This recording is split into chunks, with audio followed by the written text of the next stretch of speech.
Hello, my name is Karen Thorpe and I live in Wonthaggi along the beautiful Bass Coast.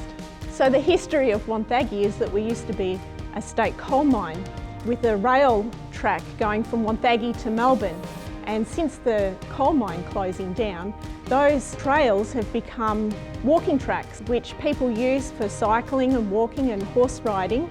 And right up into the evening hours, we've noticed a lighting problem, and that's when we approached Leadsun. I asked Leadsun to help facilitate the project, and they made it just so easy. Then the community got behind it, and since the lights were installed, we've found that the trails are safer and more inclusive. So we're really happy with the results. If you or your community need a lighting solution, I recommend Leadsun solar lighting.